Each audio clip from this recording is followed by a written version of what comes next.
మెదక్ జిల్లా తూప్రాన్ పట్టణ కేంద్రంలో దళిత సంఘాల నాయకులు నిరసన కార్యక్రమం చేపట్టారు. కేంద్ర మంత్రి బండి సంజయ్ గద్దర్పై చేసిన వ్యాఖ్యలను తీవ్రంగా ఖండించారు. తెలంగాణ తొలి దశ ఉద్యమం నుంచి గద్దర్ పనిచేశారని, ఏనాడు కూడా పదవులు ఆశించలేదని, బడుగు బలహీన వర్గాల అభివృద్ధికి పోరాటాలు చేశారని వారు గుర్తు చేశారు. ఇప్పటికైనా బండి సంజయ్ క్షమాపణలు చెప్పాలని డిమాండ్ చేశారు. మొన్న జరిగిన పార్లమెంటు సమావేశంలో అమిత్ షా గారు మన అంబేద్కర్ గారిని అవమానించినట్టుగా ఈరోజు నిన్న మన కేంద్ర మంత్రి బండి సంజయ్ అసభ్యకరంగా గద్దర్పై అనుచిత వ్యాఖ్యలు చేశాడు. ఇవేవైతే ఉన్నాయో మేము తీవ్రంగా ఖండిస్తున్నాం. గద్దరే పదవులు కావాలనుకుంటే భారతదేశంలో అత్యున్నత పురస్కారం వంటి పదవులు ఎప్పుడో అవరోధించేవాడు.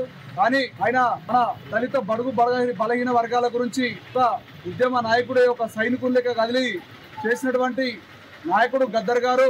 ఆయనపై ఇటువంటి వ్యాఖ్యలు ఎవరు చేసినా వారిని విడిచిపెట్టబోమని ఈ సందర్భంగా తెలియజేస్తూ, మళ్ళొకసారి బండి సంజయ్ గారు ఏదైతే వ్యాఖ్యలు ఉన్నాయో ఆయన మాటలు వెనక్కు తీసుకొని బహిరంగంగా గద్దర్ గారికి క్షమాపణ చెప్పాలని కోరుచున్నాం.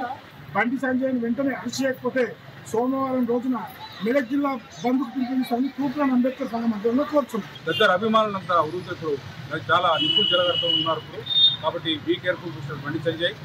ఏది తీసుకున్న నిర్ణయము నీ ఒక్క నిర్ణయం అవార్డు అంటే నీ ఒక్క నిర్ణయం ఇంటిది కాదు. నిర్ణయం అనేది నీ ఒక్క నిజకలిగే నిర్ణయాలు అవార్డు కావాలి. జాగ్రత్తగా మాట్లాడే ముందు ఆచితూచి మాట్లాడాలి. కేవలము గద్దర్ అంటే ఒక వ్యక్తి కాదు, ఒక సమూహం కాదు. ప్రపంచంలో ఆయన పిలుపునిస్తే ప్రపంచంలో కొన్ని వేల సంఖ్యలో వచ్చినటువంటి